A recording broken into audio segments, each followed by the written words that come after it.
Hey everyone, on today's stimulus update, we're talking all about why the stock market did so well on Wednesday. Hint, there was a drug that came out that had some pretty positive tests. But first, we're going to dive all into how you can actually write off over $5,000 worth of student loans tax-free. I'm Logan. I'm Adine. Adine, walk us through this. How do you write off $5,250 worth of student loans tax-free? This is a great question, and it's a very unique part of the CARES Act that I haven't seen almost anything about in the news on a lot of the YouTube things that I've seen. CNBC hasn't covered it as much. So the way it's historically worked is you could have gotten one of two benefits from the company you work at or as the company that you could offer to your employees. The first one would have been basically like a tuition reimbursement plan. So if you want to encourage your employees to get more skills, or somebody comes to you and says, hey, I want to go take this class that's going to help me become better at my job. For example, an Excel class, a video editing class, whatever. You could reimburse them up to $5,250 per year, and it's a write-off for you. It's tax-free to them.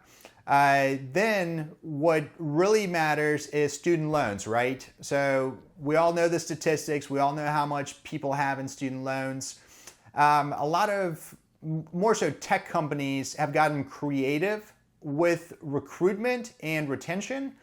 And they've been offering to pay their employees' student loans. And some of them even mix and match with the 401k, where they say, hey, look, Logan, if you contribute 5% towards your retirement, we'll take 2% of your pay. Instead of putting it into your retirement, we'll take 2% and pay your student loans. The problem with that was for the company, it was written off at the company level, but the employees still had to count it as taxable income, right? So even though I'm giving you 2% of your pay and I'm not giving it to you, but I'm paying your student loan servicer, you had to count it as income and pay taxes on it. And most employees would rather have the money go to them and then decide what to do with it. So now with the CARES Act, what they did is they got rid of that provision that makes it taxable income to the employee. And effectively, what you can do is, as the company, you can create an employee benefit plan. It's under Section 127 of the Internal Revenue Code.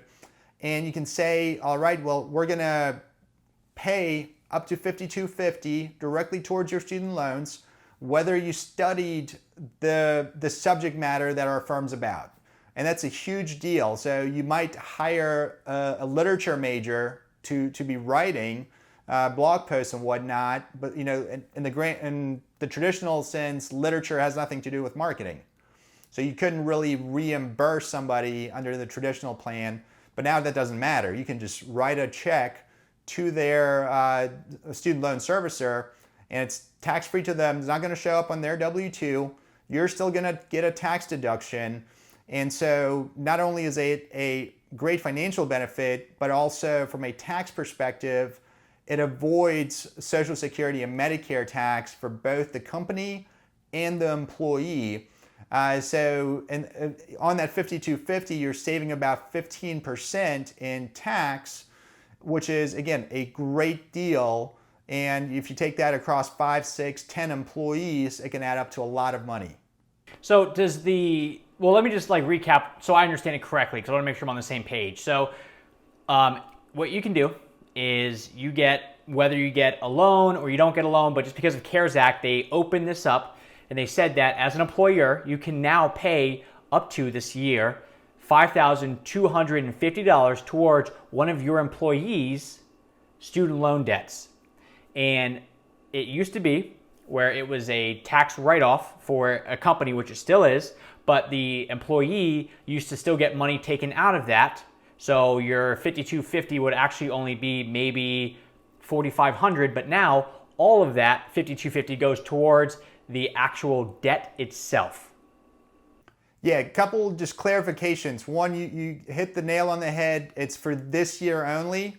This provision expires at the end of this year unless they extend it, and there's already some proposals floating out there to extend this and make it permanent. The second piece I heard you say is for one employee. It is for any employee across the board, right? So it's not limited to you. You have to pick one person that you're going to do this for. It's essentially for anybody you want. It just has to be fair in the eyes of the IRS. And this is not necessarily like it only works if it's in addition to their salary. Would you have to somehow work it out with the employee, like with that in that handbook or I guess directive, if you want to put in place and say, instead of paying you this month, I'll just pay off your student loans tax-free? That gets a little dicey now, right? Right. I'm not an attorney, so I can't give legal advice on whether or not you can do it that way. Sure. Most employees will have no problem with that. Again, everybody's winning by paying less tax. Right. And two, the biggest financial hurdle a lot of people have, especially younger ones, is student loans. So why wouldn't you want to save money on tax and get that benefit? But again, from a legal perspective, I don't know that you can go and be like, hey, I'm not going to pay you $5,000. I'm going to pay your student loans. They would have to consent to that as well. And then it used to be where it had to, whatever the schooling was, it had to be in line with their current job description. But as long as it's a student loan in general, because I know you use the analogy or the example of literature and blog writer, which is still writing. But could it be literature and then server at a restaurant? Like, it's whatever?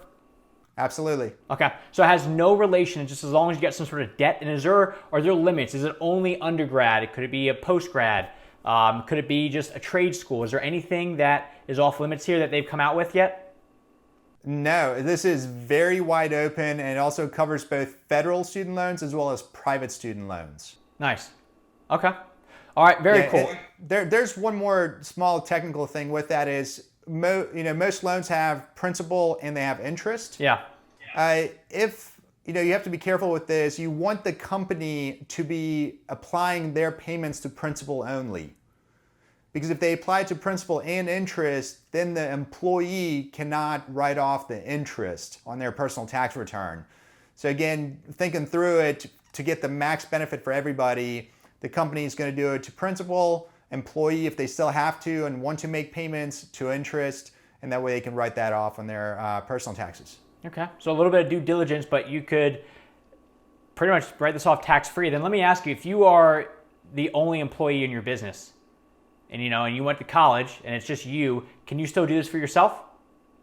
You can. If you're the only employee, and again, the definition of employee is important here. If you're a sole proprietor, you're not an employee. If you're a partner in a partnership, you're not an employee. Typically, shareholders of S corporations are not treated as employees for purposes of tax law. So I haven't seen the exact wording for S corp shareholders, but if I had to take a guess based on every other employee benefit program, I would say that owners of S corporations do not count as employees, but I'm not 100% sure on that right now. Okay, fair enough. So, all right, very cool. So transitioning from writing off over $5,000 worth of student loans tax-free over to the markets on Wednesday. The stock market did very well, and it was really a culmination of three big things. And one is remdesivir. So remdesivir is a drug that Gilead was testing to try to treat people that actually have symptoms and actually have that disease that we're not going to talk about. And it actually came out and had some pretty promising results, saying that it helps get people back to speed 31% faster. And while it's not, Fauci came out and said it's not a home run, but it does show a lot of promise there. So the markets went way up because of it. Aside from Zoom stock, so that makes total sense because they've been crushing it, but recently because of this stock saying, hey, or this drug saying, hey, we're going to get people healthier faster, showing some promise, Zoom will still be around, we don't but need Zoom anymore. May not need it as much in the future, hopefully. So big thing with that was the remdesivir. So Adine, what happened with the Fed today that also drove everything up?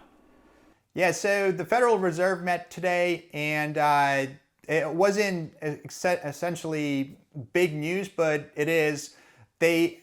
When this came about, what they did is they flooded the market with money. This goes back to 08, 09 when they started buying bonds. And back then they bought mainly treasury bonds, so US government bonds, as well as mortgage-backed bonds, which are also guaranteed by Fannie Mae and Freddie Mac. Over the last 4 to 6 weeks, they've been very active in the bond markets. And what that does is when a big player like that comes in and says, we're going to buy up bonds, it causes interest rates to come down. And what that means is the cost to borrow money is essentially zero right now, right? So we've seen this in the mortgage market. A lot of 30-year mortgages are going for 3.25%. 15-year mortgages are below 3, which has never happened, at least not in recent memory. And so what that means is you can buy a house and finance it for 15, 30 years at around 3%. And then also what it means from the stock market is it's very cheap to essentially borrow money to invest in growth. And you're not going to put your money into a 30-year bond right now and earn 1.8%. You're going to take that money and invest it into something that can grow and return 6, 8, 10% a year over the long term. And so what you see is all the institutional players, everybody who does have money, buying stocks, one, because of that, but two, also the Fed ends up acting as a backstop. It's saying we're not going to let the stock market fall off a cliff because we realize that everybody's life savings is in there, their 401ks is in there, and so they're supporting the markets, allowing it to not drop, but also, again, forcing everybody else to say, well, if it's not going to drop, where else is it going to go? Right. So a lot of hope with that one. And then last big thing is states are starting to open up more and more. I mean, they're starting to have dine-ins for restaurants and everything. So between remdesivir and the Fed and everything starting to open back up, Wednesday was a good day to be in the stock market. Yeah, and I guess the big question now is going forward, what happens? A lot of people have been wondering, do we have a second take of cases because of, now when we reopen and go back to socializing, to being around more people, is it going to cause a spike in cases? Does that cause the markets to go back down? Nobody knows. But it's, again, one of those things. The Fed is being supportive, rates at zero. They've even opened up the door of them buying corporate bonds and buying stocks, which is all supportive of the stock market, at least. Yeah, so very cool. So to wrap all this up, if you want to learn more about getting that 5250 tax-free towards your student loans, go ahead and talk to your accountant or talk to somebody that knows more about this stuff. But that is something that's not being talked about at this point, unfortunately, even though it's a pretty sweet deal. And then we got some promising news coming out of Gilead. So hopefully we're on the back half of all this stuff. So that's all we can do at this time is just kind of keep on keeping on. Lots of good stuff. Stay healthy and let's keep trucking. Great. Everyone, thank you very much. We will see you tomorrow. Hey everyone, if you enjoyed that, do us a favor, make sure you hit that like button. And then more importantly, if you want to continue to get more information like this straight to your YouTube every time you log in, hit that subscribe button and don't miss out on anything. Thank you.